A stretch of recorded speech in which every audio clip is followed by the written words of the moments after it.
Okay. Welcome back to Dr. Stone Anime Review, episode number 7. This I'm reviewing the 27th episode of the series, which is also the third episode of season 2, which is called Stone Wars. This is Call from the Grave. Yes, this one pretty much covers the entirety of chapters 65 and 66. If you're curious though, how many more chapters are left to be adapted for this arc? There is exactly 16 chapters left. Yep, 16. That is how much basically I guess this arc went to like chapter 82.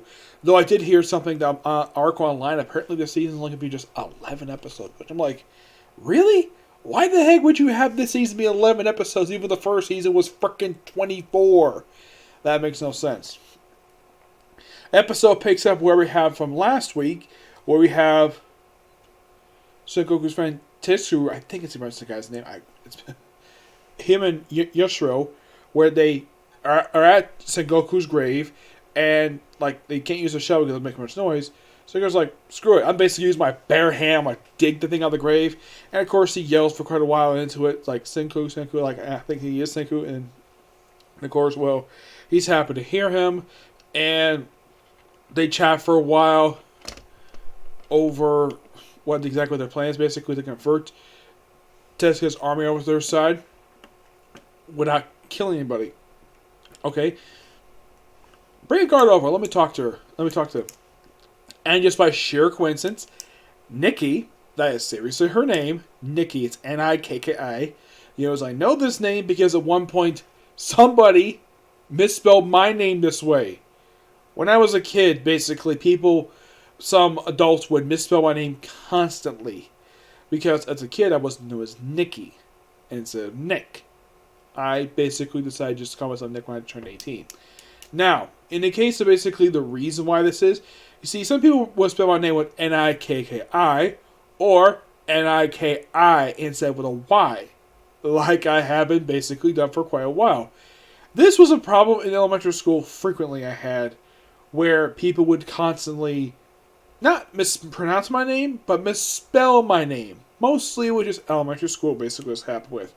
When I got to middle school, this didn't happen at all. Nope. Not even high school. This only happened in elementary school. It was kind of a bother. So basically they bring her over.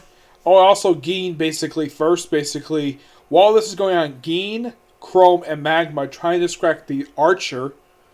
The name is Geru. So they need noise because the guy's got a really good hearing. Basically, he's his world's version of Hawkeye. Because Hawkeye's also, well, at one point he had good hearing until he lost his hearing and became deaf again. Yeah, he's basically gone deaf twice over the years. First time was back in the 80s. Second time was actually very recently in the Faction run. So, pretty much, they distracted with a made-up spare battery that Chrome just happened to have. So, use that as a distraction. And basically have Chrome and Mag basically make some noise while Gin races back to the camp. And it looks like, though, he basically ran what appears to be about 10 miles in the span of a few minutes. He must be a really fast runner.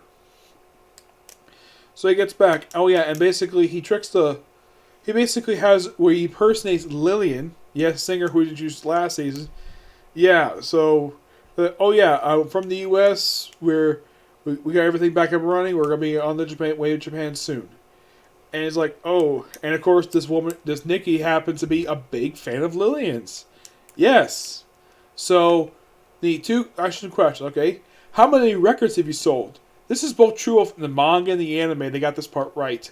Where Sengoku, he remembers basically how much he sold, how many records. It's mostly CDs. Like, it was estimated about 60 million. And he guessed like about 50 million, which, okay, that was fine. And then second question, what are your measurements? Which they are 88, 65, and 85. and of course she points out, though, Lily would never give her actual measurements. And of course, everything looked like everything was about to fall apart. And then Sengoku decides to play the only song he has of Lillian's. And Nikki realizes, though, that, yeah, that is an actual song from Lillian. And basically he would die to protect this song because it's the only one. Because Kira's like, any song's like, nah, that's not possible because they're all dust now. This is the only one that survived. So, like, okay, if you can protect that, you have your ally, and she joins the side. Hooray! Next week, Full Assault. Now, who knows how many chapters they're going to adapt next week? Because this one only adapt just 2 chapters, and they kept a lot in. Mostly, it just this whole episode you can kind of say just having a few characters talking over a shortwave radio. They didn't call it a cell phone per se, but it's a shortwave radio. But this definitely was a good episode, and I can't wait for next week. Yeah, so that's pretty much it. Could be it for this particular review. Next one, I have been holding off on this for a while, and I have not reviewed this since frickin' October. Well, that was also due to the fact that the writer of the series had took a little break, but when he was trying to redraw some chapters, now I'm going to be basically discussing. I'm bringing back, and this is the first time in a few months I'm doing this. I didn't stop doing this series because I gave up with it. No, because it wasn't new chapters released. Now there have been 4 new chapters released. Yes, 4. And what series is this? One Punch Man. That's next. Okay, see you next video. Bye.